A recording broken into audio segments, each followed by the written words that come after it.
There is a specific kind of exhaustion that doesn't show up on your face. It isn't the kind you can sleep off or explain to someone over coffee, or even fully articulate to yourself when you're lying in the dark, trying to understand why you feel so hollow when nothing is technically wrong. It's a deeper tiredness, the kind that lives in the space between what you were promised and what is currently standing in front of you.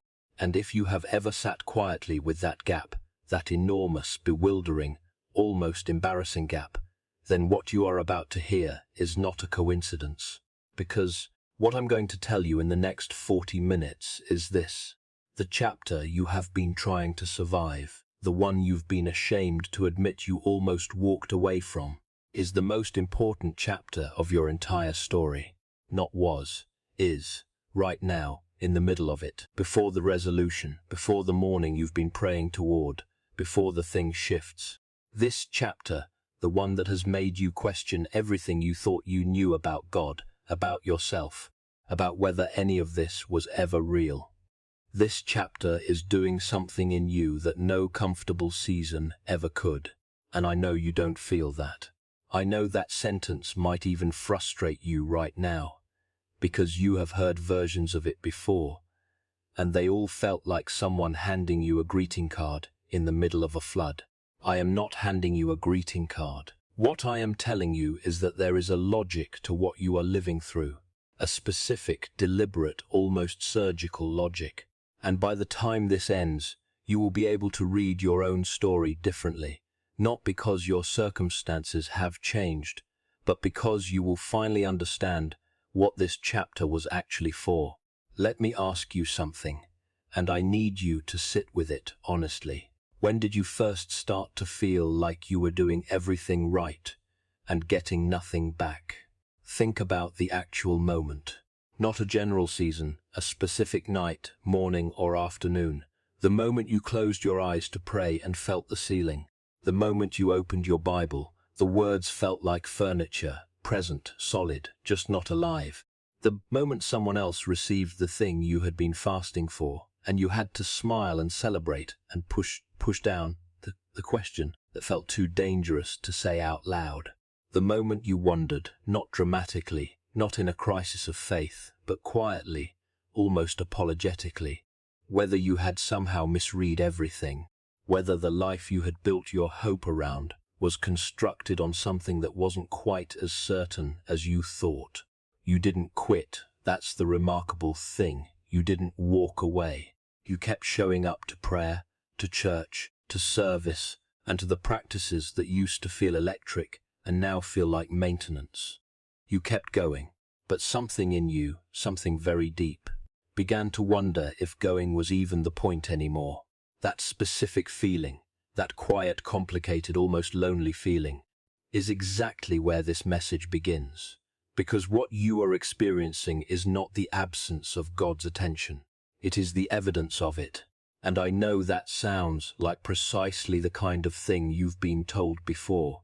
The kind of phrase that sounds beautiful until you're the one living through the thing it's supposed to explain. So don't take my word for it yet. Stay with me. Because the architecture of what God is building in this chapter of your life is something that will take the full weight of this conversation to understand. And if you leave early, you will miss the part that changes everything. The chapter you almost quit in is about to make sense. But first, I need to sit with you in what this chapter has actually cost you. I want to describe something to you, and I want you to notice, physically, in your body, whether it lands. There is a particular experience of being a faithful person that almost no one talks about honestly. It goes like this. You are sitting in a room, maybe a family gathering, maybe a workplace meeting, maybe a social event where everyone around you seems to be exactly where they plan to be. Marriages that look solid, careers that are moving, children who are thriving, and you are sitting in that room carrying something invisible. A prayer that has been in your mouth for so long it has worn grooves. A belief you have held on to with both hands, while the evidence for it thinned year by year. a promise you received in a season of clarity that now, in this room, in this company, feels almost embarrassing to still believe in. And so you smile, you participate, you say the right things, and then you go home, and in the privacy of your own space, maybe your car, maybe a long shower, maybe that specific hour at night when the house is quiet and the world stops demanding things from you, you let yourself feel the weight of what you've been carrying. That is not weakness. Let me say that again, because you need to hear it without conditions. That is not weakness. That is not a failure of faith. That is not evidence that you were wrong to believe. That is what it costs to hold something sacred in a world that does not always honor the sacred. I want to name some specific things that this season may have done to you, because naming them is the first step to no longer being controlled by them. This season may have made you feel invisible. Not ignored, but invisible. There is a difference. Being ignored implies that someone saw you and turned away. Feeling invisible means you have begun to wonder whether you are even registering at all, whether your prayers are accumulating anywhere, whether your faithfulness is being recorded by anyone, whether the effort you have poured into becoming who God called you to be is disappearing into a silence that has no bottom. This season may have made you feel like the person who is always celebrating other people's breakthroughs, always the witness, never the recipient. And you have done it. You have genuinely celebrated, because the part of you that loves God is real, and the part of you that loves people is real. But there is another part, a very human part that has whispered afterward, when? Not out of bitterness, out of honest, aching longing. When is it my turn? What am I missing? What is wrong with the way I've been doing this? This season may have quietly eroded your confidence, not in God exactly, but in your own ability to hear God. You've started second-guessing the things you were once certain of, the direction you felt so clearly, the word that came to you in a moment of stillness.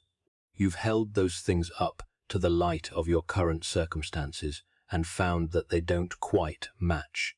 And so the question has crept in. Did I hear that, or did I want to hear it? Was that God, or was that me? And that question, that slow, creeping question, is one of the most isolating feelings a person of faith can live with, because you can't say it to just anyone without being offered an answer before they've actually heard the question. And this season, hear me on this, this season may have made you perform okayness in rooms full of people who love you. That specific thing. The smile that's not quite a lie, but isn't quite the truth either. The I'm doing well, just in a waiting season, that communicates nothing of what is actually happening within you. The way you've learned to sound like someone who is trusting God without actually being able to access the peace that is supposed to accompany that trust. The gap between the testimony you could give and the reality you are living. This was not weakness. This was evidence that you are a human being in the middle of a real story, not a performance, not a highlight reel, not a platform moment. This was real. This cost you something real. And I want you to know, before we go any further, that it was seen.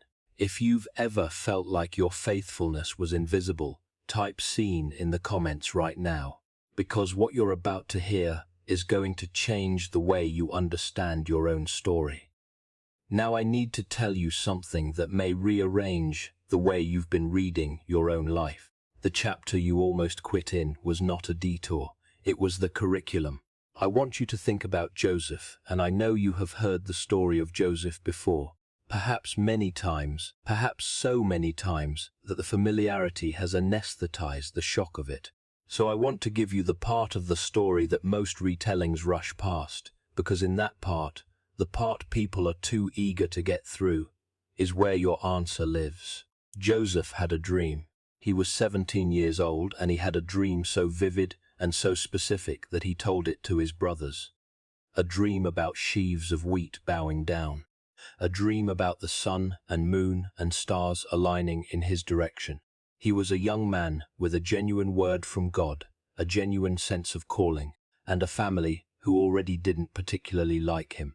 And then, within what feels like a few lines of text, he is thrown into a pit, sold by the people who were supposed to protect him, carried into Egypt, falsely accused by someone he had behaved honorably toward, and thrown into prison.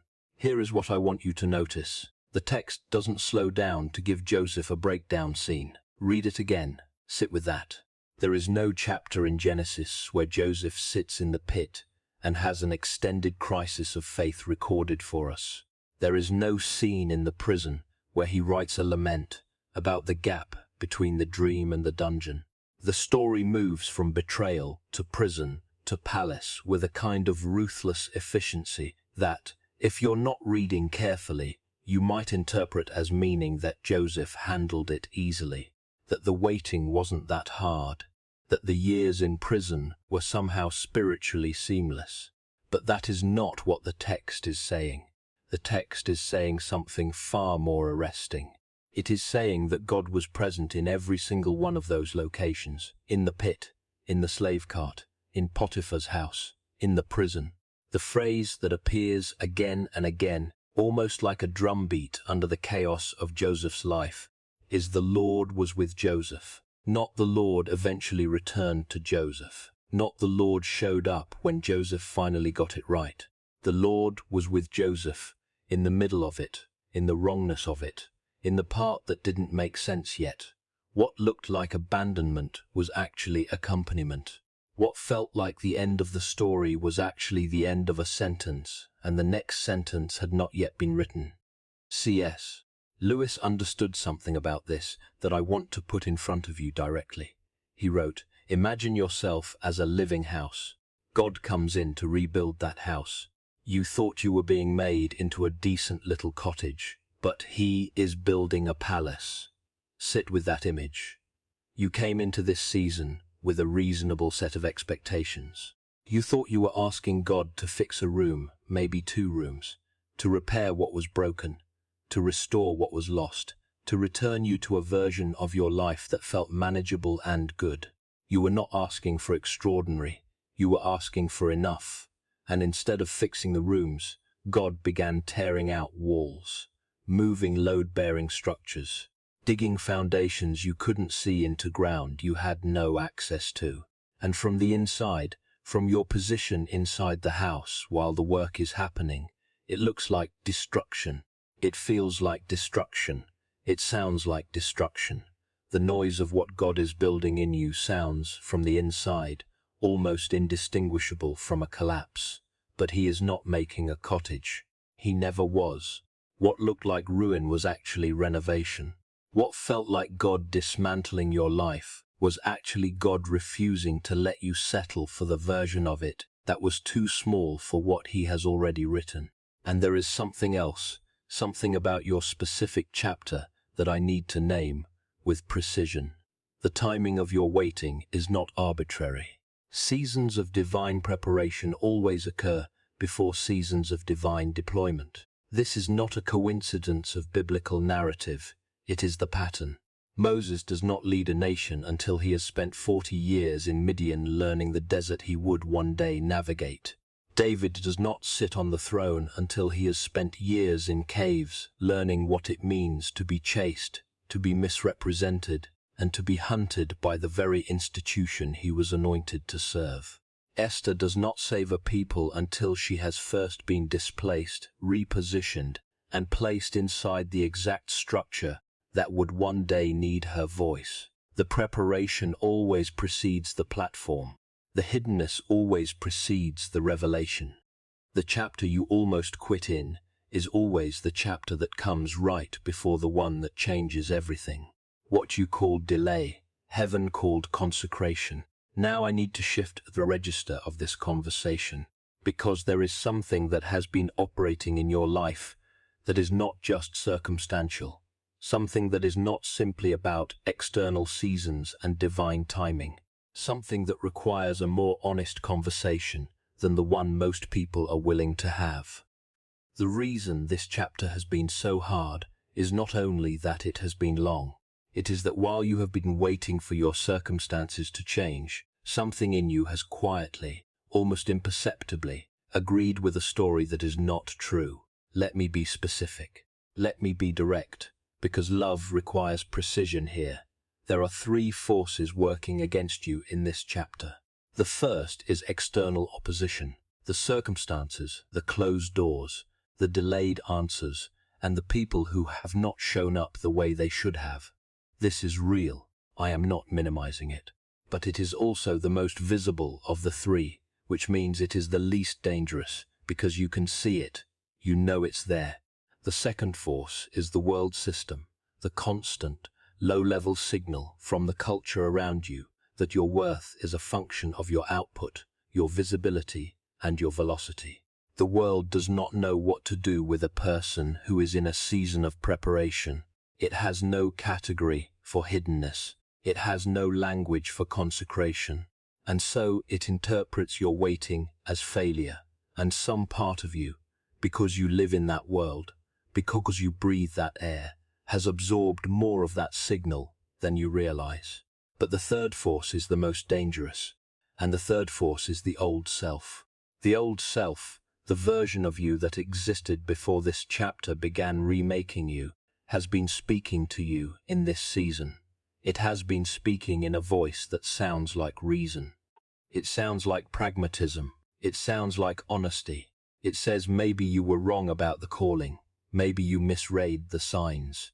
Maybe the other people who told you to be more realistic were more correct than you were willing to admit. Maybe the dream was your own ambition dressed in spiritual language. Maybe the waiting is the answer, and you haven't fully agreed with it. You've resisted it, but you've entertained it. You've let it stay at the table.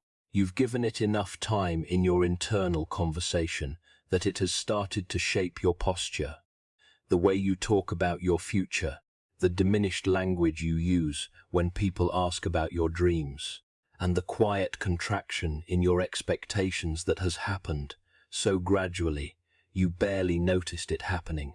Right now you're thinking, but what if that voice is right? What if the realistic version of my life is the actual version? I want to answer that precisely. C.S.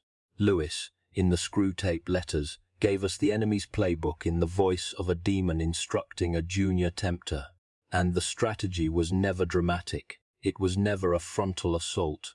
The approach that the enemy uses most effectively on people who will not simply abandon their faith is slow erosion, gradual reduction, the gentle, almost reasonable accumulation of small agreements that, taken individually, seem harmless but, taken together, produce a person who is technically still faithful but has stopped actually believing anything specific will happen. The safest road to ruin is never the dramatic one. It is the gradual one, the gentle slope, the slow drift away from the thing you once held with both hands, so slow that you don't notice you've been moving until you look back and realize you are no longer standing where you were. The old self is not your enemy because it is evil. It is your enemy because it is comfortable with less than what God has called you to. The old self would rather have safety than significance. The old self would rather manage a reasonable life than navigate the terrifying, costly, overwhelming process of becoming the person that this chapter is making you into. And the old self has been losing ground, slowly, painfully, stubbornly losing ground in this exact chapter. And that loss is what makes this chapter feel like grief, because in a very real sense it is. You are mourning a version of yourself that was easier to be. But that version was too small. That version could not carry what is coming. If this is describing your exact situation, if you've been living in that agreement without even realizing it, type "This is me" below. You are not alone in this, and you are not stuck here. So what does it actually look like to walk forward? Not in principle, not in beautiful abstractions, in real, specific, embodied action. Because the path out of the chapter you almost quit in is not a feeling. It is a series of deliberate choices made in the absence of the feeling. Here is the first thing. Reclaim the original word. There was a moment, a specific, clear moment, when you received a sense of direction, a dream, a vision, a word spoken over you, a scripture that landed with unusual weight, a quiet internal certainty that arrived during prayer and felt different from your own thoughts. You know what I'm talking about. It may have been years ago, it may have been recent, but it came.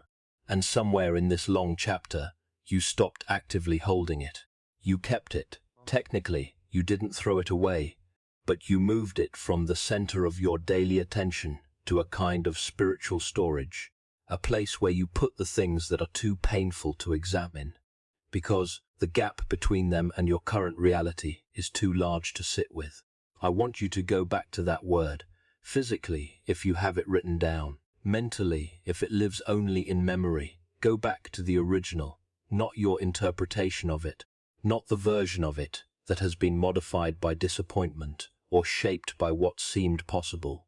The original. Because here is what happens in long seasons of waiting.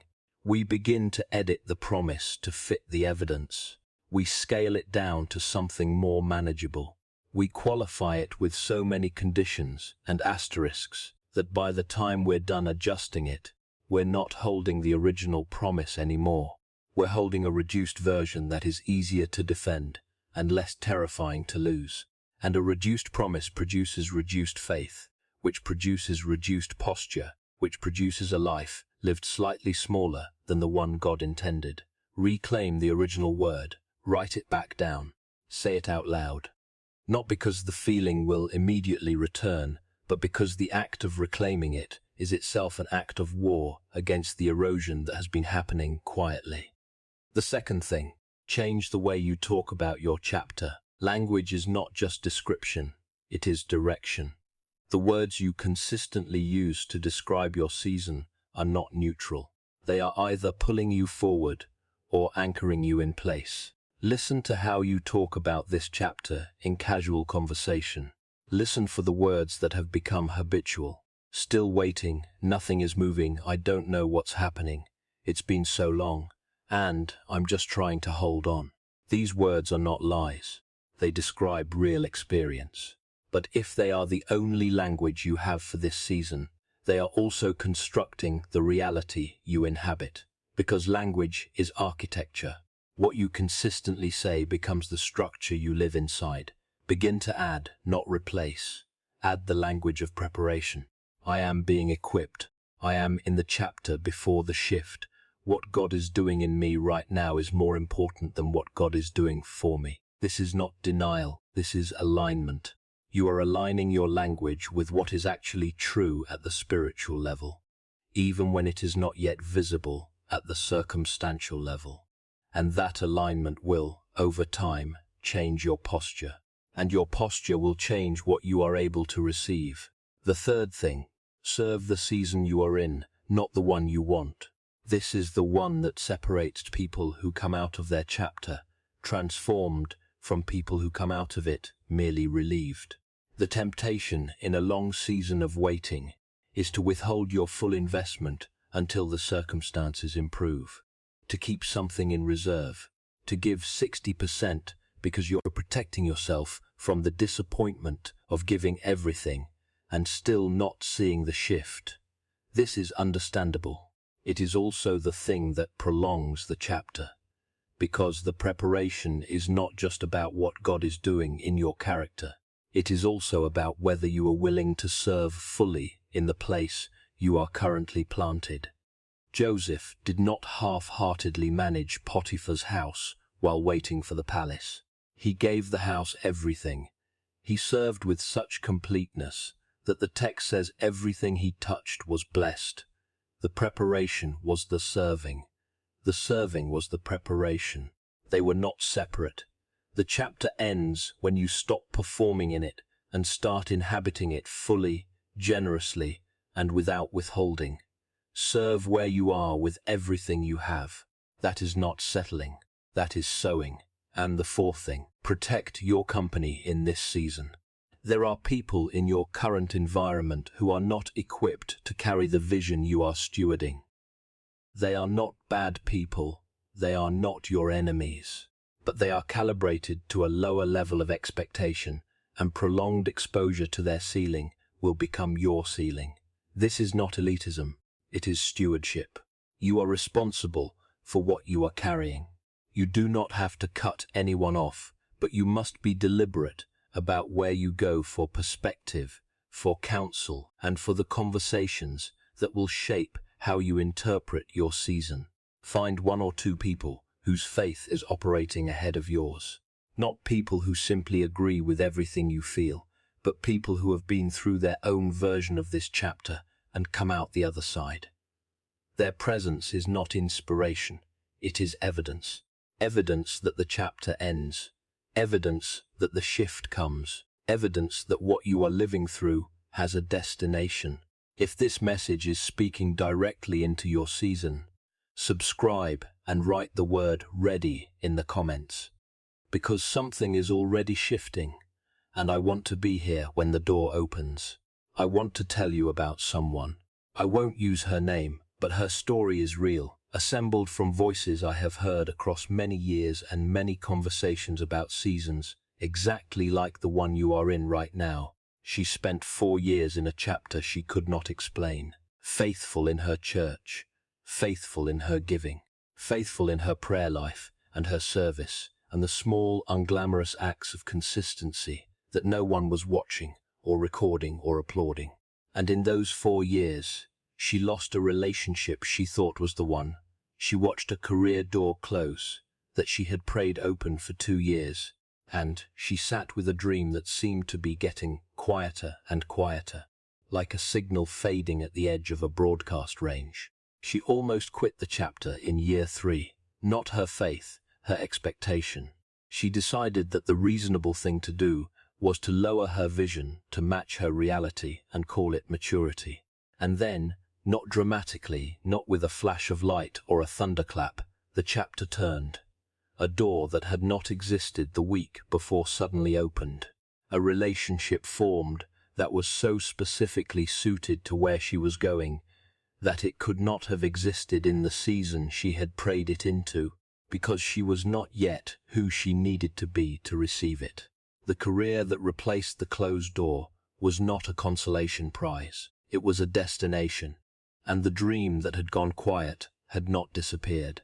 It had been translating itself into a language she could only understand from where she now stood. She told me later that the thing she most regretted from the hard season was not the pain of it. It was the posture she adopted in year 3, the contracted, self-protective, slightly bitter posture of someone who has stopped believing the original promise. She said, "I wish I had given that final year the same faith I gave the first year, because it was still happening. It was always still happening. I just stopped being present to it. That is not going to be you, because you are here, which means something in you still believes. Something in you still wants to understand what this chapter is for. Something in you refused to let the gradual slope take you all the way down. And that something, that stubborn, battered, quietly persistent something, is not weakness. It is the fingerprint of the God who never let go. I want you to stand wherever you are right now, physically, if you can, or internally, if that is more available to you. And I want you to say this out loud. This chapter is not the end of my story.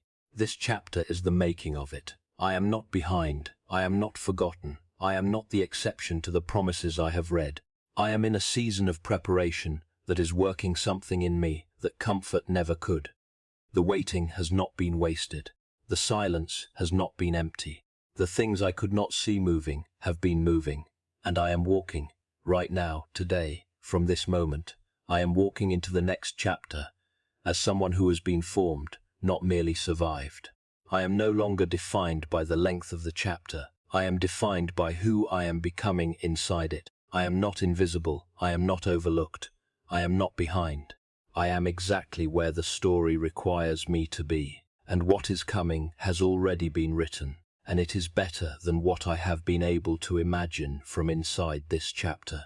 Now, let me pray with you. Father, I am bringing this person to you, not as a project, not as a statistic, but as someone who has been carrying something real and costly, and has kept going anyway.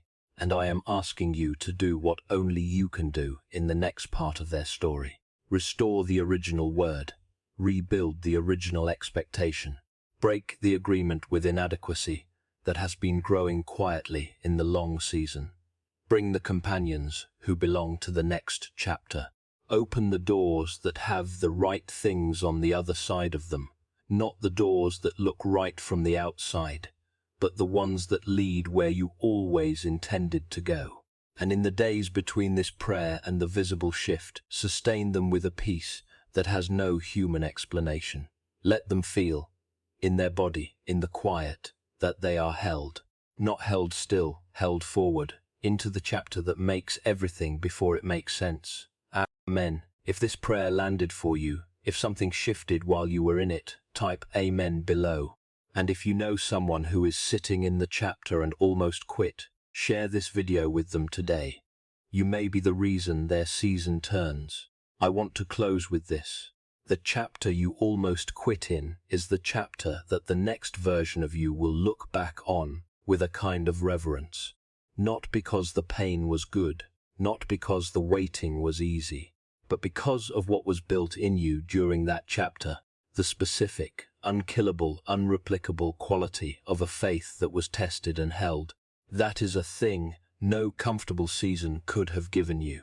You could not have bought it. You could not have manufactured it. It came from the particular fire of the particular chapter that felt most like it was destroying you. You are not forgotten. You are not overlooked. You are not the person who missed it. You are the person this chapter has been making, and the making is almost done.